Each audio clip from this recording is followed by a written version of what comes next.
Hello everyone, ಎಲ್ಲರಿಗೂ ನಮಸ್ಕಾರ. ಎಲ್ಲರೂ ಹೇಗಿದ್ದೀರಾ? ಎಲ್ಲರೂ ಚೆನ್ನಾಗಿದ್ದೀರಾ ಅಂತ ಭಾವಿಸ್ತಾ ಇವತ್ತಿನ ಈ ವಿಡಿಯೋನ ಸ್ಟಾರ್ಟ್ ಮಾಡ್ತಾ ಇದ್ದೀನಿ. ಇವತ್ತಿನ ಈ ವಿಡಿಯೋ ಏನಾದರೂ ನಿಮಗೆ ಒಂದು ಸ್ವಲ್ಪನಾದರೂ ಇಷ್ಟ ಆಗಿದ್ರೆ ಪ್ಲೀಸ್ ಒಂದು ಲೈಕ್ ಮಾಡ್ತೀರಾ? ಲಾಸ್ಟ್ ವಿಡಿಯೋದಲ್ಲಿ ನಾವು ಒಂದು ಬಿಸ್ನೆಸ್ಸನ್ನು ಸ್ಟಾರ್ಟ್ ಮಾಡ್ಕೊಂಡಿದ್ದೀವಿ ಅಂತ ಹೇಳಿದ್ದಕ್ಕೆ ಸುಮಾರಷ್ಟು ಜನ ಕಮೆಂಟ್ಸನ್ನು ಮಾಡಿದ್ರಿ. ಅದು ಏನು ಬಿಸ್ನೆಸ್ಸು, ನಮಗೂ ಹೇಳಿ ಮಂಜು, ನಮಗೂ ಹೆಲ್ಪ್ ಆಗುತ್ತೆ, ನಾವು ಒಂದು ಸ್ವಲ್ಪ ಫೈನಾನ್ಷಿಯಲಿ ಪ್ರಾಬ್ಲಮ್ಸಲ್ಲಿದ್ದೀವಿ ಅಂತಂದ್ಬಿಟ್ಟು ಸುಮಾರಷ್ಟು ಜನ ಕಮೆಂಟ್ಸನ್ನು ಮಾಡಿದ್ರಿ. ಸುಮಾರು ಒಂದು 30 ಜನದ ಮೇಲಾದ್ರೂ ಕಮೆಂಟ್ಸನ್ನು ಮಾಡಿದ್ದೀರಾ. ನಾನು ಲಾಸ್ಟ್ ವಿಡಿಯೋದಲ್ಲೇ ಹೇಳಿದ್ದೀನಿ, ಸದ್ಯಕ್ಕೆ ನನಗೆ ಆ ಕೆಲಸ ಏನೂ ಗೊತ್ತಿಲ್ಲ, ಬರ್ತಾ ಇಲ್ಲ, ಆಲ್ಮೋಸ್ಟ್ ನನ್ನ ಹಸ್ಬೆಂಡೇ ಮಾಡ್ತಾ ಇದ್ದಾರೆ ಅಂತಂದ್ಬಿಟ್ಟು. ಇನ್ನು ನಮ್ಮ ನೈಬರ್ಸ್ ಹೇಳಿದ್ರು ಅಂತ ಹೇಳಿದ್ನಲ್ವಾ, ಅವರೂ ಅಷ್ಟೇ, ಅವ್ರ ಎಕ್ಸಾಂಪಲ್ ಕೊಟ್ಟಿರೋದು ವೆಲ್ ಎಜುಕೇಷನ್ ಮಾಡ್ಕೊಂಡಿರೋರೇನೆ. ಈ ಒಂದು ಜಾಬ್ ಮಾಡಬೇಕು ಅಂತಂದರೆ ಒಂದು ಸ್ವಲ್ಪ ವೆಲ್ ಎಜುಕೇಷನ್ ಬೇಕು ಅಂತ ನನಗನ್ನಿಸುತ್ತೆ. ನಾನೊಂದು 4 ಅಕ್ಷರ ಕಲ್ತಿದ್ದೀನಿ, ನನಗೇನೆ ಮಾಡೋದಕ್ಕೆ ಆಗ್ತಾ ಇಲ್ಲ, ಕಷ್ಟ ಅಂತ ಅನಿಸ್ತಾ ಇದೆ. ಏನಿಲ್ಲ ಅಂತಂದ್ರೂ 1 ವರ್ಷದ ಮೇಲಾದರೂ ಟೈಮ್ ತಗೊಳುತ್ತೆ. ನನಗನ್ಸಿದ ಮಟ್ಟಿಗೆ ನನ್ನ ಕಾನ್ಫಿಡೆಂಟ್ ಲೆವೆಲ್ಗೆ ನೋಡೋದಾದರೆ ನನಗೇನೆ ಕಲಿಯೋದಕ್ಕೆ ಅಸಾಧ್ಯ ಅಂತ ಅನಿಸ್ತಾ ಇದೆ. ಅವರು ಹೇಳ್ತಾ ಇದ್ದಾರೆ, ನೋಡ್ಕೋ, ಕಲ್ತ್ಕೋ, ಆದರೆ ಮಾಡು, ಇಲ್ಲ ಅಂತಂದರೆ ನಾನೇ ಹ್ಯಾಂಡಲ್ ಮಾಡ್ತೀನಿ ಅಂತಲೂ ಹೇಳ್ತಾ ಇದ್ರು.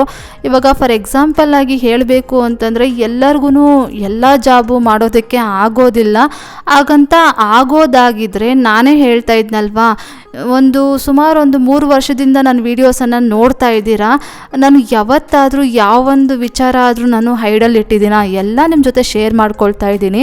ಇನ್ನು ಸುಮಾರಷ್ಟು ನಾನು ಎಕ್ಸಾಂಪಲನ್ನು ಕೊಡ್ಬೋದು, ಆದರೆ ನನ್ನನ್ನು ನಾನು ಪ್ರೂವ್ ಮಾಡ್ಕೊಳ್ಳೋದಕ್ಕೆ ಹೋಗಿ ಇನ್ನೊಬ್ಬರನ್ನ ನಾನು ನೆಗೆಟಿವ್ ಆಗಿ ತೋರಿಸೋದಕ್ಕೆ ನನಗೆ ಇಷ್ಟ ಆಗ್ತಾ ಇಲ್ಲ. ನೀವು ನೋಡಿರ್ಬೋದು ನಾನು ಯಾವ ರೀತಿಯಾಗಿ ಎಲ್ಲನೂ ನಿಮ್ಮ ಜೊತೆ ಶೇರ್ ಮಾಡ್ಕೊಳ್ತಾ ಇರ್ತೀನಿ ಅಂತಂದ್ಬಿಟ್ಟು. ನಿಮ್ಗೆ ಒಳ್ಳೇದಾಗುತ್ತೆ ಅನ್ನೋದಾದರೆ ನಾನು ಹೇಳ್ದೇ ಇರ್ತಾ ಇದ್ನ. ಇದೊಂದು ಸ್ವಲ್ಪ ಕಷ್ಟ ಆಗುತ್ತೆ, ಎಲ್ಲರೂ ಮಾಡೋದಕ್ಕಾಗೋದಿಲ್ಲ ಅಂತಂದ್ಬಿಟ್ಟೆ ನಾನು ಇಲ್ಲ ಆಗೋದಿಲ್ಲ ಹೇಳೋದಕ್ಕೆ ಅಂತ ಹೇಳ್ತಾ ಇರೋದು. ಈಗ ನೋಡಿ, ನನ್ನ ತುಂಬ ಇಷ್ಟಪಡೋರು ಹೇಳಿದ್ರೆ ನಾನು ಒಳ್ಳೆಯವಳು, ನಾನು ಹೇಳಿಲ್ಲ ಅಂತಂದರೆ ಸೆಕೆಂಡ್ಗಳಲ್ಲೇ ನಾನು ಕೆಟ್ಟೋಳ ಥರ ಕಾಣ್ತಾ ಇದ್ದೀನಿ. ಅದು ತುಂಬ ನನಗೆ ಬೇಜಾರಾಯಿತು. ಏನಪ್ಪ ಇವರು, ಅವ್ರೊಳ್ಳೇದಕ್ಕೆ ತಾನೇ ನಾನು ಈ ಥರ ಎಲ್ಲ ಹೇಳ್ತಾ ಇರೋದು ಅಂತಂದ್ಬಿಟ್ಟು. ಇನ್ನೊಂದೇನು ಅಂತಂದರೆ, ನಾನು ಆರಾಮ್ಸೆ ಏನು ಬಿಸ್ನೆಸ್ಸು ಅಂತಂದ್ಬಿಟ್ಟು ಹೇಳ್ಬೋದು, ಆದರೆ ನನ್ನ ಹಸ್ಬೆಂಡೇ ಇದಕ್ಕೆ ಒಪ್ತಾ ಇಲ್ಲ. ಏಕೆಂದರೆ ಈ ವಿಡಿಯೋಸನ್ನು ನೀವು ಮಾತ್ರ ನೋಡೋದಿಲ್ಲ, ನಮ್ಮ ಫ್ಯಾಮ್ಲಿಗೆ ಸಂಬಂಧಪಟ್ಟವರು ನೋಡ್ತಾ ಇರ್ತಾರೆ. ಅವರು ನಾವೇನಾದರೂ ಒಂದು ಸ್ಟಾರ್ಟ್ ಮಾಡೋದಕ್ಕಿಂತ ಮುಂಚೆ ಅದರದ್ದು ಅಂದರೆ ಅದು ಸಕ್ಸಸ್ ಆಗುತ್ತೋ ಬಿಡುತ್ತೋ ಗೊತ್ತಿಲ್ಲ, ಅದು ಹಂಗೆ ಇದು ಹಿಂಗೆ ಅಂತಂದ್ಬಿಟ್ಟು ಮಾತಾಡ್ತಾರೆ. ಇದೆಲ್ಲ ಬೇಕಾ, ನಾವು ಒಂದು ಸ್ವಲ್ಪ ಈಗ ತಾನೇ ಒಂದು ಹೆಜ್ಜೆ ಇಟ್ಟಿದ್ದೀವಿ, ಮುಂದೆ ಹೋದ್ಮೇಲೆ ಹೇಳ್ಬೋದಾಗಿತ್ತಲ್ವಾ ಅಂತಂದ್ಬಿಟ್ಟು ಹೇಳಿದ್ರು. ನಾನೇ ಒಂದು ಸ್ವಲ್ಪ ಆತರ ಬಿದ್ದು ಹೇಳಿದೆ ಅಂತ ಅನಿಸುತ್ತೆ. ಇದರಿಂದ ನಿಮ್ಗೇನಾದರೂ ಡಿಸಪಾಯಿಂಟ್ ಮಾಡಿದರೆ ಐ ಆಮ್ ರಿಯಲಿ ಸಾರಿ. ಮುಂದಕ್ಕೆ ಯಾವಾಗಲಾದರೂ ಒಂದು ಒಳ್ಳೆ ಸಂದರ್ಭ ಬಂದಾಗ ನಿಮ್ಮ ಜೊತೆ ಶೇರ್ ಮಾಡ್ಕೊಳ್ತೀನಿ. ಇನ್ನು ಒಂದಂತೂ ನಾನು ಹೇಳ್ತೀನಿ, ಇದಕ್ಕೆ ಒಂದು ಸ್ವಲ್ಪ ವೆಲ್ ಎಜುಕೇಷನ್ ಇದ್ದರೆ ತುಂಬ ಬೆಟರು ಅಂತಂದ್ಬಿಟ್ಟು ನಾನು ಹೇಳೋದಕ್ಕೆ ಇಷ್ಟಪಡ್ತೀನಿ. ಇಂಥ ಸಂದರ್ಭಗಳಲ್ಲೇ ನನಗೆ ಎಜುಕೇಷನ್ ಅನ್ನೋದು ತುಂಬ ಕಾಡುತ್ತೆ. ಇಲ್ಲ, ನಾನು ಅಮ್ಮ ಮಾತು ಕೇಳಬೇಕಾಗಿತ್ತು, ನಾನು MBA MCOM ಏನೋ ಒಂದು ಮಾಡ್ಕೋಬೇಕಾಗಿತ್ತು, ನಾನು ಎಂಥ ತಪ್ಪು ಮಾಡಿಕೊಂಡೆ ಅಂತಂದ್ಬಿಟ್ಟು ಇಂಥ ಸಂದರ್ಭಗಳಲ್ಲೇ ನನಗೆ ಯಾವಾಗಲೂ ಕಾಡ್ತಾ ಇರುತ್ತೆ. ಅದಕ್ಕೆ ನಾನು ನನ್ನ ಅನುಭವದ ಮಾತನ್ನು ಹೇಳ್ತಾ ಇರ್ತೀನಿ. ಪ್ಲೀಸ್ ದಯವಿಟ್ಟು ಹೆಣ್ಮಕ್ಳಿಗೆ ಎಜುಕೇಷನನ್ನು ಕೊಡಿಸಿ. ಏಕೆಂದರೆ ನಾವು ಮುಂದಕ್ಕೆ ಇರ್ತೀವೋ ಇಲ್ವೋ ಗೊತ್ತಿಲ್ಲ. ಎಜುಕೇಷನ್ ಅನ್ನೋದು ಅವ್ರಿಗೆ ಒಂಥರ ಬೆಣ್ಣೆ ಇದ್ದಂಗೆ ಇರುತ್ತೆ. ಅವ್ರ ಕಷ್ಟ ಬಂದಾಗ ಆ ಬೆಣ್ಣೆನ ಕರಗಿಸ್ಕೊಂಡು ಅವರು ಜೀವನನ ಸಾಗಿಸೋದಕ್ಕೆ ಅನುಕೂಲ ಆಗುತ್ತೆ. ಇದರಲ್ಲಿ ನನ್ನ ಹಸ್ಬೆಂಡ್ ಒಂದು ಸ್ವಲ್ಪ ವೆಲ್ ಎಜುಕೇಷನ್ ಆಗಿರೋದ್ರಿಂದ ನಮಗೊಂದು ಸ್ವಲ್ಪ ಹೆಲ್ಪ್ ಆಗ್ತಾ ಇದೆ. ಇನ್ನು ಅವ್ರು ಸಜೆಷನ್ ಮಾಡಿದ್ರು ಅಂತ ಹೇಳಿದ್ನಲ್ವಾ, ಅಂದರೆ ಎಕ್ಸಾಂಪಲ್ ಎಲ್ಲ ಕೊಟ್ಟರು ಅಂತಂದ್ಬಿಟ್ಟು. ಅವರೂ ಅಷ್ಟೇ, ಎಲ್ಲರೂ ಸಾಫ್ಟ್ವೇರ್ ಇಂಜಿನಿಯರ್ಗಳೇನೆ. ಇದರಲ್ಲಿ ಒಂದು ಸ್ವಲ್ಪ ಕಡಿಮೆ ಓದ್ಕೊಂಡಿರೋದು ಅಂತಂದರೆ ನಾನೇ ಡಿಗ್ರಿ ಓದ್ಕೊಂಡಿರೋದು. ಹಾಗಾಗಿನೇ ನಾನು ಹೇಳಿದ್ದು. ಇಲ್ಲ ಅಂದಿದ್ರೆ ನಾನು ಖಂಡಿತ ಹೇಳ್ತಾ ಇದ್ದೆ. ನಿಮ್ಮ ಕೈಯಲ್ಲಿ ಎಲ್ಲರ ಕೈಯಲ್ಲೂ ಮಾಡೋದಾಗಿದ್ದರೆ ನಾನು ಹೇಳ್ತಾ ಇದ್ದೆ. ನನ್ನ ಕೈಯಲ್ಲೇ ಆಗಲ್ಲ ಅಂತಂದ ಮೇಲೆ, ನಾನೇ ಕಲ್ತಿಲ್ಲ ಅಂತಂದಮೇಲೆ, ನನಗೇನೆ ಗೊತ್ತಿಲ್ಲ ಅಂತಂದ ಮೇಲೆ ನಾನು ಹೆಂಗೆ ನಿಮಗೆ ಹೇಳಿ ಅಂತ ಒಂದು ಪ್ರಶ್ನೆ ಮಾಡ್ಕೊಳ್ಳಿ. ಇನ್ನು ಈ ವಿಚಾರವಾಗಿ ನಮ್ಮ ಫ್ಯಾಮಿಲಿಗೆ ಸಂಬಂಧಪಟ್ಟವರು ಸಹಿತ ಕೇಳಿದ್ರು ಏನೂ ಅನ್ನೋದಿಲ್ಲ. ಅಂದರೆ ಈ ಥರ ಹೋದರೆ ಏನಾದರೂ ಹೆಚ್ಚು ಕಡಿಮೆ ಆಗುತ್ತೋ ಏನು ಕಥೆನೋ ಅಂತ ಭಯ ಹೊಂದಿರುತ್ತಲ್ವ. ಅದನ್ನು ನಮ್ಮ ಕಿವಿಗೆ ಹಾಕಿದಾಗ ನಾವು ಒಂಥರ ಡಿಮೋಟಿವೇಶನ್ ಆಗಿಬಿಡ್ತೀವಿ. ಅದೇ ಒಂದು ರೀಸನ್ನೇ ನನ್ನ ಹಸ್ಬೆಂಡ್ ಹೇಳ್ತಾ ಇರೋದು, ಬೇರೆ ಯಾವ ರೀಸನ್ನೂ ಅಲ್ಲ. ನಾವೊಂಥರ ಆ ಮಾತುಗಳಿಂದ ಏನು ಮಾಡೋದಕ್ಕಾಗೋದಿಲ್ಲ. ನಮ್ಮ ಮಿಡ್ಲ್ ಕ್ಲಾಸ್ ಫ್ಯಾಮ್ಲಿ ಪರಿಸ್ಥಿತಿಗಳೇ ಈ ಥರ. ಯಾಕಂದರೆ ಒಂದು ಎಕ್ಸಾಂಪಲ್ ಸಹ ನಾನು ಕೊಡ್ತೀನಿ. ನಾವು ಸುಮಾರು ರೀತಿಯಾದಂತಹ ಬಿಸ್ನೆಸ್ ಬಗ್ಗೆ ಥಿಂಕ್ ಮಾಡ್ತಾನೇ ಇದ್ವಿ. ನಾವು ರೆಂಟ್ ಮನೆ ಇದ್ದಾಗ್ಲಿಂದನೂ ನಾವು ಏನಾದರೂ ಒಂದು ಬಿಸ್ನೆಸ್ಸನ್ನು ಮಾಡೋಣ ಅಂತಂದ್ಬಿಟ್ಟು ನಾವು ಐಡಿಯಾಸನ್ನು ಓಡಿಸ್ತಾನೇ ಇದ್ವಿ. ಒನ್ ಟೈಮ್ ನನ್ನ ತಮ್ಮನಿಗೂ ಹೇಳಿದ್ವಿ, ಎಲ್ಲಾದರೂ ಒಂದು ಸ್ವಲ್ಪ ಲ್ಯಾಂಡ್ ನೋಡು, ಲ್ಯಾಂಡ್ ತೊಗೊಂಡು ಅದರೊಳಗಡೆ ಕೋಳಿ ಫಾರಮ್ ಹಾಕೋಣ. ಈ ಕಡಕ್ನಾಥ್ ಕೋಳಿ ಬರುತ್ತಲ್ವ, ಅದಕ್ಕೆಲ್ಲ ರೇಟ್ ತುಂಬ ಚೆನ್ನಾಗಿರುತ್ತೆ, ಆ ಒಂದು ಫಾರಮ್ ಮಾಡೋಣ ಅಂತ ಅಂದ್ಕೊಂಡ್ವಿ. ಆದರೆ ಲ್ಯಾಂಡ್ ರೇಟ್ಗಳನ್ನೆಲ್ಲ ಕೇಳಿ ನಾವು ನಮ್ಮ ಕೈಲಿ ಇದಾಗೋದಿಲ್ಲ ಅಂತಂದ್ಬಿಟ್ಟು ಸುಮ್ಮನಾಗ್ಬಿಟ್ವಿ. ಅದಾದಮೇಲೆ ಡೈರಿ ಫಾರ್ಮ್ ಮಾಡೋಣ ಅಂತ ಅಂದ್ಕೊಂಡ್ವಿ. ಅಂದರೆ ಒಂದಷ್ಟು ಹಸುಗಳನ್ನು ತಗೊಂಡು, ಮತ್ತು ಅದಕ್ಕೊಂದು ಸ್ವಲ್ಪ ಜಾಗ ಅಲ್ವಾ, ನಮ್ಮ ಅತ್ತೆ ಮನೆಯಲ್ಲಿದೆ ಅಲ್ವಾ ಒಂದು ಸ್ವಲ್ಪ ಜಾಗ ಚಿನ್ನಸಂದ್ರದಲ್ಲಿ, ಅಲ್ಲಿ ಮಾಡೋಣ ಅಂತ ಅಂದ್ಕೊಂಡ್ವಿ. ಆದರೆ ಅಲ್ಲೂ ಅದು ಆಗಲಿಲ್ಲ, ಸೆಟ್ ಆಗಲಿಲ್ಲ. ಆ ಪ್ಲ್ಯಾನು ಕ್ಯಾನ್ಸಲ್ ಆಯಿತು. ಅದಾದಮೇಲೆ ಇನ್ನೊಂದು ಪ್ಲ್ಯಾನ್ ಮಾಡಿದ್ವಿ. ಈಗ ನನ್ನ ಹಸ್ಬೆಂಡು ಇಂಜಿನಿಯರ್ ಆಗಿರೋದ್ರಿಂದ ಇಲ್ಲಿ ಬೆಂಗಳೂರಲ್ಲಿ ಒಂದು ಮನೆ, ಒಂದು ಬಿಲ್ಡಿಂಗ್ ಎದ್ದೇಳಬೇಕು ಅಂತಂದರೆ ಎಲ್ಲ ರೀತಿಯಾದಂತಹ ಒಂದು ನಾಲೆಡ್ಜ್ ಇತ್ತು ಅವ್ರಿಗೆ. ಕಾಂಟ್ರಾಕ್ಟ್ ತೊಗೊಳ್ಬೋದು, ಆಮೇಲೆ ಅವರೇ ಓನಾಗಿ ನಿಂತ್ಕೊಂಡು ಒಂದು ಬಿಲ್ಡಿಂಗನ್ನು ಕಟ್ಟಿಸ್ಬೋದು, ಜಾಯಿಂಟ್ ಡೆವಲಪರ್ ಮಾಡ್ಕೊಳ್ಬೋದು, ಬಿಲ್ಡರ್ ಥರ ಆಗ್ಬೋದಾಗಿತ್ತು. ಅದನ್ನು ಪ್ಲ್ಯಾನ್ ಮಾಡಿದ್ವಿ. ಇವಾಗ ನಾವು ಈ ಫ್ಲ್ಯಾಟನ್ನು ತೊಗೊಂಡಿದ್ದೀವಲ್ವ, ಇದಕ್ಕೆ ಎಕ್ಸಾಕ್ಟ್ ಕಾಸ್ಟ್ ಬಿದ್ದಿರೋದು ಒಂದು 20 lakhs ಬಿದ್ದಿರುತ್ತಂತೆ ಅಷ್ಟೇ ಅಂತೆ. 1 to 2 ಸೇಲ್ ಮಾಡ್ಬೋದು. ನಾವಿವಾಗ ಒಂದು ಏನು ಅಂತಂದರೆ, ಒಬ್ಬರು ಯಾರೋ ಲ್ಯಾಂಡ್ ಓನರ್ ಇರ್ತಾರೆ, ಅವ್ರ ಹತ್ರ ನಾವು ಲ್ಯಾಂಡನ್ನು ತಗೊಳ್ಳೋದು. ಒಂದಿಷ್ಟು ಮನೆಗಳು ಅಂದರೆ ಫ್ಲ್ಯಾಟುಗಳು ನಿಮಗೆ ಕೊಡ್ತೀವಿ ಅಂತ ಹೇಳಿಬಿಟ್ಟು ಬಂಡವಾಳ ಎಲ್ಲ ನಮ್ಮದೇ ಇರುತ್ತೆ, ನಾವೇ ಇನ್ವೆಸ್ಟ್ಮೆಂಟ್ ಮಾಡ್ಕೊಳ್ಳೋದು. ಹೋಮ್ ಲೋನ್ ಎಲ್ಲ ತೊಗೊಂಡು ನಾವೇ ಇನ್ವೆಸ್ಟ್ಮೆಂಟ್ ಮಾಡಿಕೊಂಡು ಈ ಥರ ಫ್ಲ್ಯಾಟ್ಸ್ನೆಲ್ಲ ಕಟ್ಟಿಬಿಟ್ಟು ಎಲ್ಲ ಫ್ಲ್ಯಾಟ್ಸ್ನೂ ಸೇಲ್ಗಿಡೋದು. ಅದರಲ್ಲಿ ಒಂದಿಷ್ಟು ಫ್ಲ್ಯಾಟ್ಸು ಅಂತಂದ್ಬಿಟ್ಟು ಲ್ಯಾಂಡ್ ಓನರ್ಗೆ ಕೊಡೋದು. ಇನ್ನು ಮಿಕ್ಕಿದ್ದು ಇವಾಗ ಒಂದು 20 ಫ್ಲ್ಯಾಟ್ಸನ್ನು ಕಟ್ಟಿದ್ದೀವಿ ಅಂತಂದರೆ ಅದರಲ್ಲಿ ಒಂದು 9 ಅವ್ರು ಕೊಟ್ಟು 11 ನಾವು ಇಟ್ಕೊಳ್ಳೋದು. ಅದರಲ್ಲಿ ಸೇಲ್ ಮಾಡಿದ ತಕ್ಷಣ ನಾವು ಲೋನನ್ನು ಕ್ಲಿಯರ್ ಮಾಡಿಕೊಂಡು ಒಂದಷ್ಟು ಲಾಭದ ದುಡ್ಡನ್ನು ತೊಗೊಳ್ಬೋದಲ್ವ, ಅಲ್ಲಿ ಕ್ರೋಸ್ ಕಟ್ಲೆ ನಮಗೆ ಲಾಭ ಸಿಗುತ್ತೆ ಅಂತಂದ್ಬಿಟ್ಟು ನಾವು ಪ್ಲ್ಯಾನ್ ಮಾಡಿದ್ವಿ. ಇನ್ನು ನಾನು, ನನ್ನ ಹಸ್ಬೆಂಡು ಮತ್ತು ನನ್ನ ತಮ್ಮ 3 ಜನ, ಎಲ್ಲರಿಗೂ ಒಂದು ಸ್ವಲ್ಪ ನಾಲೆಡ್ಜ್ ಇತ್ತು, ಟ್ರೈ ಮಾಡೋಣ ಅಂತ ಮಾಡಿದ್ವಿ. ಆದರೆ ನಮಗೆ ಅದೇ ಟೈಮಲ್ಲಿ ನನ್ನ ಹಸ್ಬೆಂಡ್ ಫ್ರೆಂಡು ಅವರು ಇದೇ ರೀತಿಯಾಗಿ ಮಾಡ್ತಾಯಿದ್ರು. ಅವರು ಕಾಂಟ್ರಾಕ್ಟ್ ತೊಗೊಂಡು ಬಿಲ್ಡರ್ ಆಗಿದ್ದರು. ಅವ್ರಿಗೇನೋ ಬಿಸ್ನೆಸ್ಸಲ್ಲಿ ಲಾಸ್ ಆಗಿ ಬೆಂಗಳೂರಲ್ಲಿ ಒಂದು 2 ಅಪಾರ್ಟ್ಮೆಂಟ್ ಏನೋ ತೊಗೊಂಡಿದ್ರಂತೆ. ಈ ಥರ ಮಾಡಿಕೊಂಡು ಅವ್ರಿಗೆ ಲಾಸ್ ಆಗಿದ್ದಕ್ಕೆ ಆ ಅಪಾರ್ಟ್ಮೆಂಟ್ಗಳೆಲ್ಲ ಸೇಲ್ ಮಾಡಿಕೊಂಡು ಊರ ಕಡೆ ಹೊರಟೋಗ್ಬಿಟ್ರಂತೆ ಸಾಲಗಳು ತೀರಿಸೋದಕ್ಕೆ ಅಂತಂದ್ಬಿಟ್ಟು. ಅಂದರೆ ಇರೋ ಸಾಲನೆಲ್ಲ ಅಪಾರ್ಟ್ಮೆಂಟ್ಗಳೆಲ್ಲ ಸೇಲ್ ಮಾಡಿ ಇಲ್ಲಿ ಸಾಲನೆಲ್ಲ ಕ್ಲಿಯರ್ ಮಾಡಿಕೊಂಡು ಇನ್ನು ಆಗೋದಿಲ್ಲ, ಇನ್ನು ಎದ್ದೇಳೋದಕ್ಕಾಗೋದಿಲ್ಲ ಅಂತಂದ್ಬಿಟ್ಟು ಸ್ವಂತ ಊರ ಕಡೆ ಹೊರಟೋದ್ರಂತೆ. ಆ ಒಂದು ವಿಚಾರ ನಮ್ಗೆ ಗೊತ್ತಾಯಿತು. ಅವರು ನಮಗೆ ದುಡ್ಡನ್ನು ಕೊಡಬೇಕಾಗಿತ್ತು. ನನ್ನ ಹಸ್ಬೆಂಡ್ ಪ್ಲ್ಯಾನ್ ಮಾಡಿಕೊಟ್ಟಿದ್ರು, ಅದು 1 lakhವರೆಗೂ ಕೊಡಬೇಕಾಗಿತ್ತು. ಆ ಒಂದು ಅಮೌಂಟನ್ನು ಕೇಳೋಣ ಅಂತಂದ್ಬಿಟ್ಟು ನಮ್ಮ ಮನೆಯವರು ಕಾಲ್ ಮಾಡಿ ಕೇಳಿದಾಗ ಅವರೆಲ್ಲ ಈ ಥರ ಹೇಳಿದ್ರಂತೆ. ಆವಾಗ ಅವರು ನಮ್ಗೆ ಹೇಳಿದಾಗ ನಾವು ಭಯ ಬಿದ್ದುಬಿಟ್ವಿ. ಅಯ್ಯೋ, ಮತ್ತೆ ಇಷ್ಟೆಲ್ಲ ಕಷ್ಟ ಇದೆ ಅಂತಂದರೆ ಮುಂದಕ್ಕೆ ಹೋಗೋದಕ್ಕಾಗೋದಿಲ್ಲ, ಆಮೇಲೆ ಇರೋದು ಕಳ್ಕೊಳ್ತೀವಿ ಅಂತ ಭಯ ಬಿದ್ದುಬಿಟ್ಟು ಬೈಕ್ ಕರೆದ ನಾವು ಸ್ಟಾಪ್ ಆಗಿಬಿಟ್ವಿ. ಆಗೋದಿಲ್ಲ ಬಿಡು, ನಮ್ಮ ಕೈಲಿದು ಅಂತಂದ್ಬಿಟ್ಟು ಸುಮ್ಮನಾಗ್ಬಿಟ್ವಿ. ಯಾಕಂದರೆ ಕೋಟ್ಯಾಂತರ ರೂಪಾಯಿ ವ್ಯವಹಾರ, ಅದು ಆಗೋದಿಲ್ಲ ಎದ್ದೇಳೋದಕ್ಕೆ ಅಂತಂದ್ಬಿಟ್ಟು ಸುಮ್ಮನಾಗ್ಬಿಟ್ವಿ. ಆಮೇಲೆ ಅವರು ನಮ್ಮ ಫೀಸ್ ಕೊಡೋದಕ್ಕೂ ಆಗಲಿಲ್ಲ, ಯಾಕಂದರೆ ಅವ್ರ ಕಷ್ಟಗಳೇ ಹೇಳ್ತಾಯಿದ್ರು. ನಮಗೂ ಇಲ್ಲಿ ಹೆವಿ ಟೈಟ್ ಇತ್ತು. ಅವರೂ ಆಯಿತು ಒಂದು ಸ್ವಲ್ಪ ಕೊಡ್ತೀನಿ, ಒಂದು 10-20 ಕೊಡ್ತೀನಿ ಅಂತಂದ್ಬಿಟ್ಟು ಹೇಳ್ತಾಯಿದ್ರಂತೆ. ಕೊನೆಗೆ ಅವರು ಕೊಡಲೇ ಇಲ್ಲ. ನಾವು ಆ ಪ್ಲ್ಯಾನನ್ನು ಬಿಟ್ಬಿಟ್ವಿ. ಆಗೋದಿಲ್ಲ ಇವೆಲ್ಲ ನಮ್ಮ ಕೈಯಲ್ಲಿ ಅಂತಂದ್ಬಿಟ್ಟು. ಈ ಥರ ಇರುತ್ತೆ ನಮ್ಮ ಮಿಡ್ಲ್ ಕ್ಲಾಸ್ ಜನರ ಕತೆಗಳು ಅನ್ನೋದು. ನಾವು ಬೈಕ್ ಕರೆದ ಏನನ್ನು ನಾವು ಸ್ಟಾರ್ಟ್ ಮಾಡ್ಕೊಳ್ಳೋದಕ್ಕೆ ಹೋಗೋದಿಲ್ಲ, ಎಲ್ಲಿ ಕಳ್ಕೊಂಡು ನಾವು ಬೀದಿಗೆ ಬಂದುಬಿಡ್ತೀವೋ ಅನ್ನೋ ಭಯ ಒಂದಿರುತ್ತೆ. ಮತ್ತು ಇನ್ನೊಂದೇನು ಅಂದರೆ, ನಮಗೆ ಬೇಸಿಕ್ ಜೀವನ ಸಿಕ್ಕದೆ ಸಾಕಾಗಿತ್ತು. ನಮಗೇನು ಅಷ್ಟೆಲ್ಲ ಕೋಟ್ಯಾಂತರ ರೂಪಾಯಿ ದುಡಿಬೇಕು ಅನ್ನೋ ಒಂದು ಆಸೆ ಏನೂ ಇರಲಿಲ್ಲ. ಸೆಟಲ್ ಆಗಬೇಕು ಲೈಫಲ್ಲಿ ಅನ್ನೋ ಒಂದು ಗೋಲ್ ಇತ್ತು ಅಷ್ಟೇ. ಯಾಕಂದರೆ ನಮ್ಮದು ಓನ್ ಬಿಸ್ನೆಸ್ಸು. ಒಂದು ಟೈಮ್ ಬರ್ತಾಯಿತ್ತು, ಒಂದು ಟೈಮ್ ಬರ್ತಾ ಇರಲಿಲ್ಲ. ಸೆಕೆಂಡ್ ಇನ್ಕಮ್ ಅಂತ ಏನಾದರೂ ಒಂದು ಇಟ್ಕೊಳ್ಬೇಕು ಅಂತಂದ್ಬಿಟ್ಟು ನಾವು ಟ್ರೈ ಮಾಡ್ತಾಯಿದ್ದಿದ್ದು. ಆದರೆ ನಮ್ಮ ಕೈಯಲ್ಲಿ ಆಗ್ತಾನೇ ಇರಲಿಲ್ಲ. ಅದು ಯಾವುದು ನಮಗೆ ಕೈಗೂಡಿ ಬರ್ತಾನೇ ಇರಲಿಲ್ಲ. ಒಂದು ಟೈಮು ನಮ್ಮ ಮನೆಯವರು ಈ ಥರ ಬಾಸ್ ಆಗಿದ್ದುಕೊಂಡು ಜಾಬ್ಗೆಲ್ಲ ಟ್ರೈ ಮಾಡಿದ್ದಾರೆ. ಅದರಲ್ಲೆಲ್ಲ ಸ್ಯಾಲ್ರೀಸನ್ನು ನೋಡಿಬಿಟ್ಟು ನಮಗೆ ಏನು ಸಿಕ್ಕೋದಿಲ್ಲ, ಮತ್ತು ನಾನು ಸ್ಯಾಲ್ರಿ ವೈಸ್ ಎಂಪ್ಲಾಯಿ ಆಗಿಬಿಡ್ತೀನಿ, ಒಂದು 20-30 ಉಳಿಯುತ್ತಷ್ಟೇ. ಇದರಲ್ಲಿ ಒನ್ ಟೈಮ್ ಬರುತ್ತೆ, ಒನ್ ಟೈಮ್ ಬರೋದಿಲ್ಲ, ಎಲ್ಲದಕ್ಕೂ ಪ್ರಿಪೇರ್ಡ್ ಆಗಿರಬೇಕು. ಸರಿ ಈ ಕಡೆನೇ ಬರೋಣ ಅಂತಂದ್ಬಿಟ್ಟು ನಾನು ಸಿಕ್ಕಾಪಟ್ಟೆ ಆಳ್ತಾ ಇದ್ದಾಗೆಲ್ಲ ಒಂದು ಸ್ವಲ್ಪ ಸಮಾಧಾನ ಮಾಡ್ತಾಯಿದ್ರು. ಸ್ವಲ್ಪ ದಿನ ತಡ್ಕೋ, ಏನೋ ಒಂದು ಮಾಡೋಣ ಅಂತಂದ್ಬಿಟ್ಟು ಹೇಳ್ತಾಯಿದ್ರು. ಅಷ್ಟೊಂದು ಕಷ್ಟ ಇರುತ್ತೆ ಏನಾದರೂ ಒಂದು ಮಾಡಬೇಕು ಅಂತಂದರೆ, ಅಷ್ಟು ಈಸಿಯಾಗಿ ಯಾವುದು ನಮಗೆ ಸಿಗೋದಿಲ್ಲ. ಹಂಗಂತ ಸಿಗೋಂಗಿದ್ದಿದ್ರೆ ನಮ್ಮ ದೇಶದ ಕತೆ ಎಲ್ಲ ಯಾಕೆ ಹಿಂಗಿರ್ತಾಯಿತ್ತು ಹೇಳಿ. ಎಜುಕೇಷನ್ ಅನ್ನೋದು ವೆರಿ ವೆರಿ ವೆರಿ ಇಂಪಾರ್ಟೆಂಟ್ ಅಂತ ನಾನು ಯಾವಾಗಲೂ ಹೇಳ್ತೀನಿ. ಎಜುಕೇಷನ್ ಮಾಡ್ಕೊಂಡಿದ್ರೆ ಏನೋ ಒಂದು ಮಾಡ್ಕೊಳ್ಬೋದು ನಾವು. ಎಜುಕೇಷನ್ ಇಲ್ಲ ಅಂತಂದರೆ ತುಂಬ ಕಷ್ಟ. ಎಜುಕೇಷನ್ ಇಲ್ಲ ಅಂದವರು ಹಿಂದೆಗಡೆ ಸಿಕ್ಕಾಪಟ್ಟೆ ಆಸ್ತಿಗಳಿರಬೇಕು.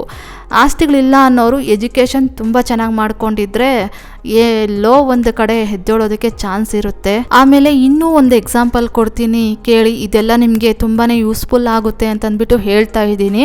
ಇದೆಲ್ಲ ಅನುಭವ ಆಗಿನೇ ನಾನು ಹೇಳ್ತಾ ಇರೋದು. ನನ್ನ ತಮ್ಮನೂ ಒಂದು ಸ್ವಲ್ಪ ಎಜುಕೇಷನ್ ಮಾಡ್ಕೊಂಡಿದ್ದಾನೆ, ಅಂದರೆ ಅಷ್ಟೊಂದು ತುಂಬ ಅಂತಲ್ಲ, ಪರವಾಗಿಲ್ಲ, ಒಂದು ಸ್ವಲ್ಪ ಎಜುಕೇಷನ್ ಇರಬೇಕು ಅಂತ ಎಜುಕೇಷನ್ ಮಾಡ್ಕೊಂಡಿದ್ದಾನೆ. ನಮಗೊಂದು ಸ್ವಲ್ಪ ಬಡತನ ಇತ್ತು, ಅಷ್ಟಾಗಿ ಓದೋದಕ್ಕಾಗ್ತಾ ಇರಲಿಲ್ಲ. ಇನ್ನೊಂದು ನಮ್ಗೆ ಅವಾಗ ಒಂದು ಸ್ವಲ್ಪ ಇರುತ್ತಲ್ವಾ, ಓದಬೇಕಾದ್ರೆ ಎಜುಕೇಷನ್ ವ್ಯಾಲ್ಯೂ ಏನು ಅಂತ ಗೊತ್ತಿಲ್ಲದೆ, ಎಜುಕೇಷನ್ ವ್ಯಾಲ್ಯೂ ನಮ್ಗೆ ಗೊತ್ತಾಗೋದಿಲ್ಲ. ಹಾಗಾಗಿ ನಾವು ತುಂಬ ಎಜುಕೇಷನನ್ನು ಇಗ್ನೋರ್ ಮಾಡಿಬಿಟ್ವಿ. ಹಾಗಾಗಿ ನಾವಿಬ್ಬರು ಒಂದು ಸ್ವಲ್ಪ ಎಜುಕೇಷನ್ನು ಕಡಿಮೆನೇ ಮಾಡ್ಕೊಂಡಿರೋದು. ಅವನು ಒಂದು ಸ್ವಲ್ಪ ಎಜುಕೇಷನ್ ಮಾಡ್ಕೊಂಡಿದ್ನಲ್ವಾ, ಒಂದು ಟೈಮಲ್ಲಿ ಬೆಂಗಳೂರಲ್ಲಿ ಜಾಬ್ ಮಾಡೋಣ ಅಂತಂದ್ಬಿಟ್ಟು ಬಂದ. ನನ್ನ ಹಸ್ಬೆಂಡ್ಗೆ ಗೊತ್ತಿರೋರ ಕಂಪ್ನಿಯಲ್ಲಿ ಹೋಗಿ ಜಾಬನ್ನು ಕೇಳಿದಾಗ ಅವರೊಂದು ನಾರ್ಮಲ್ಲಾಗಿ 15,000 ಕೊಡ್ತಾಯಿದ್ರಂತೆ. ಇನ್ನು ನನ್ನ ಹಸ್ಬೆಂಡ್ ರೆಕಮೆಂಡೇಷನ್ ಮೇಲೆ ಒಂದು 5 or 10 ಜಾಸ್ತಿ ಕೊಡ್ತೀವಿ ಅಷ್ಟೇ ಅಂತ ಹೇಳ್ತಾಯಿದ್ರು. ಲಾಸ್ಟ್ ಅಂದರೆ 25 ಲಾಸ್ಟು ಕೊಡ್ತೀವಿ ಅಂದರು. ಆ 25 ಇಟ್ಕೊಂಡು ಇಲ್ಲಿ ಬೆಂಗಳೂರಲ್ಲಿ ಬಾಡಿಗೆ ಕಟ್ಕೊಂಡು ಊಟ ತಿನ್ಕೊಂಡು ನಾಳೆ ಬೆಳಗ್ಗೆ ಅವನಿಗೆ ಮದುವೆ ಆಯಿತು ಅಂತಂದರೆ ಅವ್ನ ಲೈಫ್ ಹೆಂಗೆ ಅಂತಂದ್ಬಿಟ್ಟು ನಾನು ಎಕ್ಸ್ಪ್ಲೇನ್ ಮಾಡಿದೆ ಅವನಿಗೆ. ಬೇಡ, ಇಲ್ಲಿ ಕಷ್ಟ ಆಗುತ್ತೆ, ದಯವಿಟ್ಟು ನೀನೊಬ್ಬನೇ ಅಲ್ಲಿರೋದು, ಒಬ್ಬೇ ಗಂಡು ಮಗು, ಆಮೇಲೆ ಅಲ್ಲಿ ನಮಗೆ ಅಂತ ಒಂದು ಸ್ವಲ್ಪ ಜಮೀನಿದೆ, ಬೋರ್ ಇದೆ, ಕಷ್ಟಪಡು, ದುಡಿ, ರೈತ ಆಗು, ಏನು ಪರವಾಗಿಲ್ಲ, ನಮ್ಮೂರಲ್ಲಿ ನಾವು ರಾಜರಂಗೆ ಬದುಕ್ಬೋದಲ್ವಾ, ನಾನು ಅದಕ್ಕೆ ನಿನಗೇನು ಹೆಲ್ಪ್ ಬೇಕೋ ಅದು ನಾನು ಮಾಡ್ತೀನಿ, ನಿನ್ಗೆ ಯಾವತ್ತೂ ನಾನು ಏನು ಹೊರೆಯಾಗಿರೋದಿಲ್ಲ, ಹೆಲ್ಪ್ ಮಾಡ್ತೀನಿ, ಇನ್ನೂ ಸಪೋರ್ಟ್ ಮಾಡ್ತೀನಿ, ಮಾಡು ಅಂತ ಹೇಳಿದೆ. ಅವನು ಊರ ಕಡೆಗೆ ಹೊರಟೋಗ್ಬಿಟ್ಟ. ಮತ್ತು ಬೆಂಗಳೂರಲ್ಲಿ ಜಾಬ್ ಏನೂ ಮಾಡಲಿಲ್ಲ. ಹೇಳಬೇಕು ಅಂತಂದರೆ ನಾನೇ ಸಿಕ್ಕಾಪಟ್ಟೆ ಫೋರ್ಸ್ ಮಾಡಿದೆ ಅವನಿಗೆ. ಬೇಡ, ಬೆಂಗಳೂರಲ್ಲಿ ಬೇಡ, ಅಷ್ಟಿಟ್ಕೊಂಡು ನೀನೇನು ಮಾಡೋದಕ್ಕಾಗೋದಿಲ್ಲ, ತುಂಬ ಕಷ್ಟಗಳು ಪಡ್ತೀಯಾ ಅಂತಂದ್ಬಿಟ್ಟು ಹೇಳಿದೆ. ಅವನಲ್ಲಿ ಮಾಡೋದ್ರಿಂದ ಅವನ ಲೈಫ್ ಈಗ ತುಂಬ ಚೆನ್ನಾಗಿದೆ. ಒಬ್ಬ ಗೌರ್ಮೆಂಟ್ ಎಂಪ್ಲಾಯಿ ಎಷ್ಟು ಸ್ಯಾಲ್ರಿ ತೊಗೊಳ್ತಾನೋ ಅದಕ್ಕಿಂತ ಜಾಸ್ತಿನೇ ಅವನು ಅಲ್ಲಿ ಸ್ಯಾಲ್ರಿಯನ್ನು ತೊಗೊಳ್ತಾ ಇದ್ದಾನೆ ಒಬ್ಬ ರೈತ ಆಗಿ. ಇನ್ನು 2 ಹಸುಗಳಿದೆ, ಹಾಲು ಕರೆಯೋದಕ್ಕೂ ಮಷಿನ್ ತೊಗೊಂಡಿದ್ದಾನೆ. ಇವಾಗ ಎಲ್ಲ ಎಲೆಕ್ಟ್ರಿಕಲ್ ಐಟಮ್ಸಲ್ಲಿ ಒಂದು ಸ್ವಲ್ಪ ಕೆಲಸಗಳನ್ನು ಮಾಡ್ತಾ ಇದ್ದಾನೆ. ಆಮೇಲೆ ಉಳುವು ಮನೆ ತೊಳಿಬೇಕು ಅಂತಂದ್ರೂ ಮಷೀನ್ ಇದೆ, ಅದರಲ್ಲಿ ಆರಾಮ್ಸೆ ಉಳುವು ಮನೆ ತೊಳಿಬೋದು. ಉಳುವು ಮಾಗ್ದಾಗ ಅಂದರೆ ಉಳು 4 ಜನಕ್ಕೆ ಎದ್ದಾಗ ಒಂದು 8ರಿಂದ 10 ದಿನ ತುಂಬಾ ಕಷ್ಟಪಡಬೇಕು. ಅವರು ತುಂಬ ಕಷ್ಟಪಡ್ತಾರೆ. ಅದಕ್ಕೆ ನಾನು ಯಾವಾಗಲೂ ಸಪೋರ್ಟಿವ್ ಆಗಿ ನಿಂತ್ಕೊಳ್ತೀನಿ ಅವನಿಗೆ. ನಿಜವಾಗ್ಲೂ ನನ್ನ ತಮ್ಮನ ಬಗ್ಗೆ ನನಗೆ ಹೆಮ್ಮೆ ಅಂತ ಅನಿಸುತ್ತೆ, ಅವನೊಬ್ಬ ರೈತ ಆಗಿದ್ದಕ್ಕೂ. ಇವಾಗ ಅವನಿಗೆ ಮದುವೆ ಸೆಟ್ ಆದಾಗ ತುಂಬ ಖುಷಿಪಟ್ಟೆ. ಯಾಕಂದರೆ ರೈತರಿಗೆ ಯಾರು ಹೆಣ್ಣನ್ನೇ ಕೊಡ್ತಾ ಇರಲಿಲ್ಲಂತೆ. ನಮಗೂ ಆ ಒಂದು ಪ್ರಾಬ್ಲಮ್ ಕಾಡುತ್ತೇನೋ ಅಂತಂದ್ಬಿಟ್ಟು ನಮಗೆ ಭಯ ಆಗ್ತಾಯಿತ್ತು. ರೈತರು 1,000 ರೂಪಾಯಿ ಸಂಪಾದನೆ ಮಾಡಿದ್ರು ಅದು ಲೆಕ್ಕಕ್ಕಿಲ್ವಂತೆ. ಅದೇ ಬೆಂಗಳೂರಲ್ಲಿ 10-20 ಸಾವಿರ ದುಡಿದ್ರೂ ಇವರು ಬೆಂಗಳೂರಲ್ಲಿ ಇದ್ದಾರೆ ಅಂತಂದ್ಬಿಟ್ಟು ಕೊಡ್ತಾ ಇದ್ರಂತೆ. ಇದು ಏನೋ ನ್ಯಾಯ ಅಂತ ನನಗನ್ನಿಸ್ತಾ ಇತ್ತು. ಮದುವೆಗೆ ಬೇಕಾಗಿರೋದು ಒಬ್ಬ ಒಳ್ಳೆ ಹುಡುಗಿ, ಒಬ್ಬ ಒಳ್ಳೆ ಹುಡುಗ, ಇಷ್ಟೇ ಅಲ್ವಾ? ಅವರು ಎಲ್ಲಿದ್ದರೆ ಏನಂತೆ ಅಂತಂದ್ಬಿಟ್ಟು ನನಗನ್ನಿಸ್ತಾ ಇತ್ತು ಯಾವಾಗ್ಲೂ. ನನ್ನ ಆಲೋಚನೆಗಳು ಯಾವ ಥರ ಇರುತ್ತೆ ಅಂತಂದರೆ, ಮದುವೆ ವಿಚಾರದಲ್ಲಿ ಒಬ್ಬ ಒಳ್ಳೆ ಹುಡುಗ ಆಗಿರ್ಬೋದು, ಹುಡುಗಿ ಆಗಿರ್ಬೋದು, ನಾವು ಅವ್ರ ಬ್ಯಾಕ್ಗ್ರೌಂಡ್ ಏನು ಅಂತಂದರೆ ಅವ್ರಿಗೆ ಆಸ್ತಿಗಳಿದೆಯೋ ಇಲ್ವೋ, ಅವ್ರು ಎಲ್ಲಿದ್ದಾರೋ ಏನು ಕತೆನೋ ಅದೆಲ್ಲ ಬೇಕಾಗಿಲ್ಲ. ಅವರ ಒಂದು ಗುಣ ನಡತೆ ಅಷ್ಟೇ ಇಂಪಾರ್ಟೆಂಟ್ ಆಗಿರುತ್ತೆ. ಅಂಥವ್ರನ್ನು ನಾವು ಮದುವೆ ಆಗಿದ್ದೀವಿ ಅಂತಂದರೆ ಅವ್ರಿಗೆ ಏನು ಇಲ್ಲದೆ ಹೋದ್ರೂ ಅವರು ಸಂಪಾದನೆ ಮಾಡ್ತಾರೆ, ಮತ್ತು ಅವರ ಬಾಳ ಸಂಗಾತಿಗಳನ್ನು ಚೆನ್ನಾಗಿ ಇಟ್ಕೊಳ್ತಾರೆ. ಯಾಕಂದರೆ ಅವರು ಕಷ್ಟದಿಂದ ಮೇಲಕ್ಕೆ ಬಂದವರು. ಅದೇ ಬ್ಯಾಕ್ಗ್ರೌಂಡಲ್ಲಿ ಅವರು ಸೆಟಲ್ಡು, ಅವರು ಚೆನ್ನಾಗಿರೋರು ಅಂತಂದ್ಬಿಟ್ಟು ಮದುವೆ ಮಾಡ್ಕೊಂಡಿದ್ದೀವಿ ಅಂತಂದರೆ ಅವರು ನಾಳೆ ಬೆಳಗ್ಗೆ ನಮಗೆ ಟಾರ್ಚರ್ ಕೊಡೋದಿಲ್ಲ ಅಂತಂದ್ಬಿಟ್ಟು ಯಾವ ಗ್ಯಾರಂಟಿ? ಏಕೆಂದರೆ ಅವ್ರಿಗೆಲ್ಲನೂ ಈಸಿಯಾಗಿ ಸಿಕ್ಬಿಟ್ಟಿರುತ್ತೆ, ಅವ್ರಿಗೆ ಅದ್ರ ವ್ಯಾಲ್ಯೂ ಏನು ಅಂತ ಗೊತ್ತಾಗೋದಿಲ್ಲ. ಹಾಗಾಗಿ ಆ ಥರ ಅವರು ಬಿಹೇವಿಯರ್ ಮಾಡ್ತಾರೆ. ಅದೇ ಕಷ್ಟದಿಂದ ಬಂದಿರೋ ವ್ಯಕ್ತಿಗಳು ತುಂಬ ಅಂದರೆ ತುಂಬಾ ವ್ಯಾಲ್ಯೂಸ್ ಬಗ್ಗೆ ಅವ್ರಿಗೆ ರೆಸ್ಪೆಕ್ಟ್ ಇರುತ್ತೆ. ಹಾಗಾಗಿನೇ ನನ್ನ ಆಲೋಚನೆಗಳು ಈ ಥರ ಇರುತ್ತೆ ಯಾವಾಗ್ಲೂ. ಏನಾದರೂ ನಾನು ಈ ಥರ ಯೂಸ್ಫುಲ್ಲಾಗಿ ಮಾತಾಡಬೇಕು ಅಂತಂದರೆ ವಿಡಿಯೋ ಈ ಥರ ತುಂಬ ದೂರನೇ ಬಂದುಬಿಡುತ್ತೆ. ಇನ್ನು ನಾನು ಕ್ಯಾಮ್ರಾ ಫೇಸ್ ಮಾಡ್ಕೊಂಡು ಮಾತಾಡೋದಕ್ಕೆ ನನಗಂತೂ ಭಯ ಆಗುತ್ತೆ, ಮತ್ತು ಬರೋದೂ ಇಲ್ಲ ನನಗೆ. ಹಾಗಾಗಿ ನಾನು ಈ ಥರ ವಾಯ್ಸ್ ಓವರಲ್ಲೇ ಹೇಳಿ ಮುಗಿಸ್ತಾ ಇರ್ತೀನಿ. ಇನ್ನು ವ್ಲಾಗ್ ಬಂದುಬಿಡೋಣ. ವ್ಲಾಗು ತುಂಬಾ ದೂರ ಬಂದುಬಿಟ್ಟಿದೆ. ಮತ್ತು ಇನ್ನೊಂದು ಸಲ ನಾನು ಕ್ಲಿಯರಾಗಿ ಹೇಳಿಬಿಡ್ತಾ ಇದ್ದೀನಿ. ಮತ್ತೆ ನೀವು ಕಮೆಂಟ್ಸ್ ಎಲ್ಲ ಮಾಡೋದಕ್ಕೆ ಹೋಗಬೇಡಿ. ನಾನೇ ಟೈಮ್ ಬಂದಾಗ, ಒಂದು ಒಳ್ಳೆಯ ಸಂದರ್ಭ ಬಂದಾಗ, ನನ್ನ ಹಸ್ಬೆಂಡು ಹೇಳು ಅಂತಂದ್ಬಿಟ್ಟು ಪರ್ಮಿಷನ್ ಕೊಟ್ಟಾಗ ನಾನೇ ಹೇಳ್ತೀನಿ. ಪ್ಲೀಸ್ ಒಂದು ಮಾತನ್ನು ಅರ್ಥ ಮಾಡ್ಕೊಳ್ಳಿ. ನನ್ನ ಕೈಲಂತೂ ಆಗ್ತಾ ಇಲ್ಲ. ನಾನು ಕಲಿಯೋದಕ್ಕೆ ಸಿಕ್ಕಾಪಟ್ಟೆ ಟೈಮ್ ತಗೊಳ್ತೀನೋ ಏನೋ. ಅವರು ಹೇಳ್ತಾ ಇದ್ದಾರೆ, ಎಲ್ಪ್ ಮಾಡಬೇಕು ಅಂತ ನಿನಗೆ ಒಂದು ಆಸೆ ಇತ್ತಲ್ವಾ, ನೀನು ಇದಕ್ಕೆ ಇನ್ವೆಸ್ಟ್ಮೆಂಟ್ ಎಲ್ಲ ಕೊಟ್ಟಿದ್ದೀಯಾ, ಅದೇ ಸಾಕು, ಅದೇ ನಿನ್ನ ಒಂದು ಹೆಲ್ಪು, ನಾನು ಅದನ್ನು ಮಾಡ್ತೀನಿ. ನಿನ್ನ ಕಲಿಯೋದಕ್ಕೆ ಇಂಟ್ರೆಸ್ಟ್ ಇತ್ತು ಅಂತಂದರೆ ಕಲ್ತ್ಕೊ, ಇಲ್ಲ ಅಂತಂದರೆ ನಾನೇ ಹ್ಯಾಂಡ್ಲ್ ಮಾಡ್ತೀನಿ ಅಂತಂದ್ಬಿಟ್ಟು ಹೇಳ್ತಾ ಇದ್ದಾರೆ. ಅವ್ರಿಗೆ ಗೊತ್ತಿದೆ, ಹಾಗಾಗಿ ಅವರು ಮಾಡ್ತಾ ಇದ್ದಾರೆ. ಪ್ಲೀಸ್ ಅವ್ರಿಗೆ ಡಿಮೋಟಿವೇಶನ್ ಆಗೋ ಹಾಗೆ ಮಾತುಗಳೇನಾದರೂ ಅವ್ರ ಕಿವಿಯಲ್ಲಿ ಬಿತ್ತು ಅಂತಂದರೆ ಅವ್ರಿಗೆ ಬೇಜಾರಾಗುತ್ತಂತೆ. ಹಾಗಾಗಿಯೇ ನಾನು ಇದನ್ನು ಒಂದು ಸ್ವಲ್ಪ ಹೇಳೋದಕ್ಕೆ ಹಿಂದು ಮುಂದೆ ನೋಡ್ತಾ ಇದ್ದೀನಿ. ಅದು ಬಿಟ್ಟು ನಾನು ಬೇರೆ ಸ್ವಾರ್ಥ ಅಂತ ನನ್ನಲ್ಲಿ ಏನೂ ಇಲ್ಲ. ನೀವು ನೋಡಿರ್ಬೋದು ನಾನು ಏನು ಅಂತಂದ್ಬಿಟ್ಟು. ಇಷ್ಟು ಹೇಳ್ತೀನಷ್ಟೇ. ಇದ್ರ ಮೇಲೆ ನೀವೇನು ಅರ್ಥ ಮಾಡ್ಕೊಳ್ತೀರೋ ಅದು ನಿಮ್ಮಿಷ್ಟ. ನೆಕ್ಸ್ಟ್ ಇವಾಗ ನಾನು ಮಂಗಳವಾರದ ವ್ಲಾಗನ್ನು ಶೇರ್ ಮಾಡ್ಕೊಳ್ತಾ ಇದ್ದೀನಿ. ಬೆಳಗ್ಗೆ ಎದ್ದು ಫ್ರೆಶ್ ಅಪ್ ಆಗಿ ಬಾಲ್ಕನಿಗಳೆಲ್ಲ ಕಸ ಗುಡಿಸಿ, ಕಾರಿಡಾರ್ ಕಸ ಗುಡಿಸಿ, ಮನೆಯೆಲ್ಲ ಕಸ ಗುಡಿಸಿ, ಮತ್ತು ಮನೆ ಒರೆಸೋದಕ್ಕೆ ನೀರಲ್ಲಿ ಮಾಪನ್ನು ನೆನೆಸಿಡ್ತೀನಿ ಒಂದು ಹಾಫ್ ಆನ್ ಅವರ್ ಮುಂಚೆ. ಮನೆ ಒರೆಸೋ ನೀರಿಗೆ ಒಂದು ಸ್ವಲ್ಪ ಅರಿಶಿನ ಮತ್ತು ಕಲ್ಲುಪ್ಪು, ಆಮೇಲೆ ಶಾಂಪು, ಇನ್ನು ಗೋಮೂತ್ರ, ಆಮೇಲೆ ಡೆಟಾಲ್ ಎಲ್ಲ ಹಾಕಿ ನೀರಲ್ಲಿ ಮಾಪನ ನೆನೆಸಿಡ್ತೀನಿ. ಒಂದೊಂದು ಸಲ ಗೋಮೂತ್ರ ಏನೂ ಇಲ್ಲ ಅಂತಂದರೆ ಸ್ಫಟಿಕನ ಹಾಕ್ತಾ ಇರ್ತೀನಿ. ಆ ಕೆಲಸ ಎಲ್ಲ ಮುಗಿಸಿ ಬೆಡ್ ಎಲ್ಲ ರೀಸೆಟ್ ಮಾಡಿ, ಅದಾದಮೇಲೆ ಟಿಫನ್ಗೆ ಬಂದುಬಿಟ್ಟು ನಾನು ಚಿತ್ರಾನ್ನ ಮಾಡಿದ್ದೆ. ಇನ್ನು ಟಿಫನ್ ಮಾಡ್ತಾನೆ ಪಾತ್ರೆಗಳೆಲ್ಲ ಜೋಡಿಸಿಟ್ಟೆ. ಮತ್ತು ಟಿಫನ್ ತಿಂದು ಇನ್ನು ಬಿದ್ದಿರೋ ಪಾತ್ರೆಗಳೆಲ್ಲ ವಾಶ್ ಮಾಡಿ, ಕಿಚನ್ ಕ್ಲೀನ್ ಮಾಡಿ, ಮನೆಯೆಲ್ಲ ಒರೆಸ್ಕೊಂಡು ಬಂದೆ. ಆಮೇಲೆ ನನ್ನ ಹಸ್ಬೆಂಡ್ ಹತ್ರ ಒಂದು ಸ್ವಲ್ಪ ಕೆಲಸದ ಬಗ್ಗೆ ಎಲ್ಲ ಕೇಳಿಕೊಂಡೆ. ಅದಂತೂ ಬರೋದಿಲ್ಲ, ನಾನು ಕೇಳ್ತಾ ಇರ್ತೀನಿ, ಅವರು ಅದೊಂದು ಇದೊಂದು ಅಂತಂದ್ಬಿಟ್ಟು ಹೇಳ್ತಾ ಇರ್ತಾರೆ. ಆಮೇಲೆ ಇನ್ನು ಅಡುಗೆ ಮಾಡೋದಕ್ಕೆ ಟೈಮ್ ಆಯಿತು. ಅಡುಗೆ ಮಾಡಿದೆ. ಅಡುಗೆ ಬಂದುಬಿಟ್ಟು ರೈಸು ಮತ್ತು ಅವರೇ ಬೇಳೆ ಹಾಕ್ಬಿಟ್ಟು ಮಸ್ಕಾಯಿ ಸಾಂಬಾರನ್ನು ಮಾಡಿದೆ. ಇನ್ನು ಊಟ ತಿಂದು ಪಾತ್ರೆಗಳೆಲ್ಲ ವಾಶ್ ಮಾಡಿ, ಕಿಚನ್ ಕ್ಲೀನ್ ಮಾಡಿ, ಮತ್ತು ಇನ್ನು ಮಧ್ಯಾಹ್ನದ ಮೇಲೆ ಫ್ರೀ ಟೈಮ್ ಇದ್ದಾಗಲೆಲ್ಲ ನಾನು ಅವ್ರ ಹತ್ರ ಕೇಳ್ತಾ ಇರ್ತೀನಿ ಏನಾದರೂ ಒಂದು ವಿಚಾರಗಳ ಬಗ್ಗೆ, ಅದೇ ಒಂದು ಕೆಲಸದ ಬಗ್ಗೆ ಎಲ್ಲನೂ. ಅದಾದಮೇಲೆ ಇನ್ನು ಸ್ನಾನ ಮಾಡ್ಕೊಂಡು ಬಂದು ಮುಸ್ಸಂಜೆ ಪೂಜೆ ಮಾಡೋದಕ್ಕೆ ದೇವ್ರ ಮನೆಯಲ್ಲೆಲ್ಲ ಪೂಜೆಗೆ ರೆಡಿ ಮಾಡಿಕೊಂಡೆ. ಇನ್ನು ಹೊಸ್ಲ ಹತ್ರನೂ ಅಷ್ಟೇ ಪೂಜೆಗೆಲ್ಲ ರೆಡಿ ಮಾಡಿಕೊಂಡು, ಇನ್ನು ಹೂವು ಬಂದುಬಿಟ್ಟು ನಮ್ಮ ಗಿಡಗಳಲ್ಲೇ ಸಿಗ್ತಾಯಿತ್ತು. ಇವತ್ತಿಗೆ ಲಾಸ್ಟ್ ಆಯಿತು, ಇನ್ನೊಂದು ಸ್ವಲ್ಪ ಹೂವು ಸಿಗುತ್ತೆ. ಅದು ಒಂದಿನ ಪೂಜೆಗೇನು ಸಾಕಾಗೋದಿಲ್ಲ. ಹೂವನ್ನೆಲ್ಲ ಕಟ್ ಮಾಡ್ಕೊಂಡು ಬಂದು ಪೂಜೆಗೆಲ್ಲ ರೆಡಿ ಮಾಡಿಕೊಂಡು ಇವಾಗ ಪೂಜೆ ಎಲ್ಲ ಮಾಡಿದ್ದೀನಿ. ಪೂಜೆ ಮಾಡೋಷ್ಟರಲ್ಲಿ ಒಂದು 6:15 ಏನೋ ಆಗಿತ್ತು. 5:51ರಿಂದ 6:17ವರೆಗೂ ಏನೋ ಗೋಧೂಳಿ ಟೈಮ್ ಅನ್ನೋದಿತ್ತು. ನಾನು ಆದಷ್ಟು ಮುಸ್ಸಂಜೆ ಪೂಜೆ ಮಾಡ್ತೀನಿ ಅಂತಂದರೆ ಈ ಗೋಧೂಳಿ ಟೈಮಲ್ಲೇ ಪೂಜೆ ಮಾಡ್ತಾ ಇರ್ತೀನಿ. ಇವಾಗ ನೋಡ್ತಾ ಇರ್ಬೋದು ಹೊಸ್ಲತ್ರ ಈ ಥರ ರಂಗೋಲಿಯನ್ನು ಹಾಕಿದ್ದೀನಿ. ಶುಕ್ರವಾರ ಅಲ್ವಾ, ಹಾಗಾಗಿ ಇನ್ನು ಲಕ್ಷ್ಮೀ ನರಸಿಂಹ ಸ್ವಾಮಿ ಅವ್ರಿಗೆ ಮಂಗಳವಾರದ ದಿನ ಶ್ರೇಷ್ಠ ಅಂತ ಹೇಳ್ತಾ ಇರ್ತಾರೆ.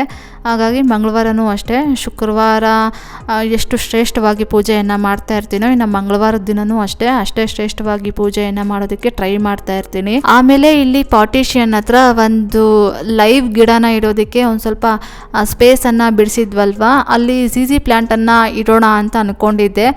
ಆದರೆ ಈ ಸದ್ಯಕ್ಕೆ ನಾನೇನು ಅಂತಂದರೆ ಏನಾದರೂ ತೊಗೊಳೋದಕ್ಕೆ ಹೋಗಿದ್ದೀನಿ ಅಂತಂದರೆ ಸಿಕ್ಕಾಪಟ್ಟೆ ನನ್ನ ಮನಸ್ಸನ್ನೋದು ಹಿಡ್ತ ತಪ್ಪಿಬಿಡುತ್ತೆ. ಈ ಥರ ಕಂಟ್ರೋಲಲ್ಲಿ ಇಟ್ಕೊಂಡಿದ್ದೀನಿ ಅಂತಂದರೆ ಎಲ್ಲ ಕಮಿಟ್ಮೆಂಟ್ ಆಗೋವರೆಗೂ ಕಂಟ್ರೋಲಲ್ಲಿ ಇರ್ತೀನಿ. ಹಾಗಾಗಿ ಜಿಜಿ ಪ್ಲ್ಯಾಂಟ್ ಏನೂ ತೊಗೊಳೋದಕ್ಕೆ ಹೋಗಲಿಲ್ಲ ಈ ಸದ್ಯಕ್ಕೆ. ಸ್ನೇಕ್ ಪ್ಲ್ಯಾಂಟ್ ಇತ್ತಲ್ವಾ, ಇದು ಚೆನ್ನಾಗಿ ಬಂದಿತ್ತು. ಈ ಒಂದು ಪ್ಲ್ಯಾಂಟನ್ನೇ ಇಲ್ಲಿಡೋಣ ಸದ್ಯಕ್ಕೆ, ಚೆನ್ನಾಗಿರುತ್ತಲ್ವಾ. ಅದಾದಮೇಲೆ ಅಂದರೆ ಇದೆಲ್ಲ ಸೆಟಲ್ ಆದಮೇಲೆ ಜಿಜಿ ಪ್ಲ್ಯಾಂಟನ್ನು ತಗೊಳ್ಳೋಣ ಅಂತಂದುಬಿಟ್ಟು ಇವಾಗ ಈ ಒಂದು ಪ್ಲ್ಯಾಂಟನ್ನೇ ಇಟ್ಟಿದ್ದೀನಿ. ಏನು ಮಂಜು, ಇಷ್ಟು ನೀವು ಒಂದು ಗಿಡ ತಗೊಳ್ಳೋದಕ್ಕೂ ಇಟ್ಕೊಳ್ತೀರಾ ಅಂತಂದರೆ ಹೌದು, ನನ್ನ ಮನಸ್ಸು ಹಾಗೆ. ನಾನೇನಾದರೂ ಒಂದು ಕಡೆ ಒಂದು ಐಟಮನ್ನು ತೊಗೊಂಡಿದ್ದೀನಿ ಅಂತಂದರೆ ಇನ್ನೊಂದು ಐಟಮ್ ತೊಗೊಳೋದಕ್ಕೆ ನನಗೆ ಮನಸ್ಸಾಗ್ತಾ ಇರುತ್ತೆ. ಅದನ್ನು ತೊಗೊಳ್ಳೋಣ ಅಂತಂದ್ಬಿಟ್ಟು ಈ ಥರ ಕಂಟ್ರೋಲಲ್ಲಿ ಇದ್ದೀನಿ ಅಂತಂದರೆ ಎಲ್ಲ ಕ್ಲಿಯರ್ ಮಾಡಿದ್ದಾದಮೇಲೆ ತೊಗೊಂಡ್ರೆ ಚೆನ್ನಾಗಿರುತ್ತಲ್ವಾ ಅಂತಂದ್ಬಿಟ್ಟು ಕಂಟ್ರೋಲಲ್ಲಿ ಇಟ್ಕೊಂಡಿದ್ದೀನಿ. ನೆಕ್ಸ್ಟ್ ಇವಾಗ ಪೂಜೆ ಎಲ್ಲ ಮಾಡಿದ್ದಾಯಿತು. ಇನ್ನು ನನ್ನ ಹಸ್ಬೆಂಡ್ಗೆ ಯಾರೋ ಪೇಮೆಂಟ್ ಕೊಟ್ಟಿದ್ರು, ಅದನ್ನು ಅಮ್ಮನವ್ರ ಮುಂದೆ ಇಟ್ಟಿದ್ದೀನಿ. ಇನ್ನು ಇವಾಗ ಇಲ್ಲಿ ನೋಡ್ತಾ ಇರ್ಬೋದು, ಬೆಳ್ಳಿ ದೇವ್ರ ಸಾಮಾನುಗಳೆಲ್ಲ ಮಂಗಳವಾರ ಆದ್ರೂ ಇನ್ನೂ ಎಷ್ಟು ಚೆನ್ನಾಗಿದೆ ಅಂತಂದ್ಬಿಟ್ಟು ಇಷ್ಟೊತ್ತಿಗೆ ಆ ಸಾಮಾನುಗಳ ಮೇಲೆ ಎಲ್ಲ ಬ್ಲ್ಯಾಕ್ ಗೆರೆಗಳು ಕಾಣಿಸ್ತಾ ಇತ್ತು. ಮೊನ್ನೆ ಟೆರೇಸ್ ಮೇಲೆಯಿಂದ ನನ್ನ ಹಸ್ಬೆಂಡು ಡೈರೆಕ್ಟ್ ಬೋರ್ವೆಲ್ ವಾಟರನ್ನು ತೊಗೊಂಬಂದ್ರಲ್ವ, ಅದರಿಂದ ವಾಶ್ ಮಾಡಿದೆ. ಇನ್ನೂ ಚೆನ್ನಾಗೇ ಕಾಣ್ತಾ ಇದೆ. ನೆಕ್ಸ್ಟ್ ಟೈಮಿಂದ ಇದೇ ರೀತಿಯಾಗಿಯೇ ಮಾಡ್ತೀನಿ. ಇನ್ನು ಕೆಲವರು ಬರ್ತ್ಡೇ ವಿಶಸನ್ನು ಮಾಡೋದಕ್ಕೆ ಹೇಳಿದ್ದಾರೆ, ಅವರಿಗೆ ವಿಶ್ ಮಾಡಿ ಬ್ಲಾಗನ್ನು ಕಂಪ್ಲೀಟ್ ಮಾಡ್ತೀನಿ. ಸೌಮ್ಯ ಸಿಸ್ ಅವರು ಕಮೆಂಟ್ ಮಾಡಿದ್ದಾರೆ, ಡಿಸೆಂಬರ್ 13ಗೆ ನಮ್ಮ ಮಗಂದು ಬರ್ತ್ಡೇ ಇದೆ, ವಿಶ್ ಮಾಡಿ ಅಕ್ಕ ಅಂತಂದ್ಬಿಟ್ಟು. Keerthan many more happy returns of the day ಅಪ್ಪ. ದೇವರು ನಿಮಗೆ ಒಳ್ಳೆ ಆರೋಗ್ಯ, ಆಯುಷು ಮತ್ತು ಒಳ್ಳೆ ಎಜುಕೇಷನ್ ಕೊಟ್ಟು ನಿಮ್ಮ ಮುಂದಿನ ಜೀವನ ತುಂಬ ಚೆನ್ನಾಗಿರಲಿ ಅಂತಂದ್ಬಿಟ್ಟು ಆ ದೇವರಲ್ಲಿ ನಾನು ಕೇಳ್ಕೊಳ್ತೀನಿ ಕಂದ. ಹಾಗೆ ಅಶ್ವಿನಿ ಐಶು ಅವರು ಕಮೆಂಟ್ ಮಾಡಿದ್ದಾರೆ, ಅಕ್ಕ 11ಗೆ ನನ್ನ ಮಗಳ ಬರ್ತ್ಡೇ ಇದೆ, ವಿಶ್ ಮಾಡಿ ಅಂತಂದ್ಬಿಟ್ಟು. Manvita many more happy returns of the day ಅಪ್ಪ. ದೇವರು ನಿಮಗೆ ಒಳ್ಳೆ ಆರೋಗ್ಯ, ಆಯುಷು ಮತ್ತು ಒಳ್ಳೆ ವಿದ್ಯಾಭ್ಯಾಸ ಕೊಟ್ಟು ನಿಮ್ಮ ಮುಂದಿನ ಜೀವನ ತುಂಬ ಚೆನ್ನಾಗಿರಲಿ ಅಂತಂದ್ಬಿಟ್ಟು ಆ ದೇವರಲ್ಲಿ ನಾನು ಕೇಳ್ಕೊಳ್ತೀನಿ ಕಂದ. ಅದಾದಮೇಲೆ ಉಷಾ ಗಿರೀಶ್ ಅವರು ಕಮೆಂಟ್ ಮಾಡಿದ್ದಾರೆ, ಡಿಸೆಂಬರ್ 10ಗೆ ನಮ್ಮ ಅಕ್ಕನ ಮಗಳದು ಬರ್ತ್ಡೇ ಇದೆ, ವಿಶ್ ಮಾಡಿ ಅಂತಂದ್ಬಿಟ್ಟು.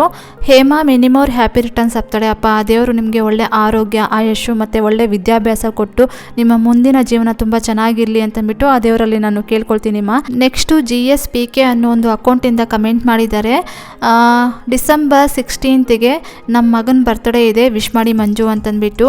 Harith many more happy returns of the day ಅಪ್ಪ. ದೇವರು ನಿಮಗೆ ಒಳ್ಳೆ ಆರೋಗ್ಯ, ಆಯುಷು ಮತ್ತು ಒಳ್ಳೆ ವಿದ್ಯಾಭ್ಯಾಸ ಕೊಟ್ಟು ನಿಮ್ಮ ಮುಂದಿನ ಜೀವನ ತುಂಬ ಚೆನ್ನಾಗಿರಲಿ ಅಂತಂದ್ಬಿಟ್ಟು ಆ ದೇವರಲ್ಲಿ ನಾನು ಕೇಳ್ಕೊಳ್ತೀನಿ ಕಂದ. ಇನ್ನು ಪೂಜೆ ಎಲ್ಲ ಮಾಡಿದ್ದಾದಮೇಲೆ ರಾಮಕೋಟಿಯನ್ನು ಬರೆದೆ. ಅದಾದಮೇಲೆ ಪದ್ಮಾವತಿ ಅಮ್ಮನವರ ಸ್ತೋತ್ರನ ಒಂದು 108 ಸಲ ಹೇಳ್ಕೊಂಡು ಆ ಒಂದು ಕೆಲಸ ಎಲ್ಲ ಮಾಡಿದ್ದಾದಮೇಲೆ ನೆಕ್ಸ್ಟ್ ಇವಾಗ ನೈಟ್ ಅಡುಗೆಗೆ ಬಂದುಬಿಟ್ಟು ಸಾಂಬಾರು ಮತ್ತು ರೈಸ್ ಎಲ್ಲ ಇತ್ತು, ಮುದ್ದೆ ಮಾಡಿದೆ.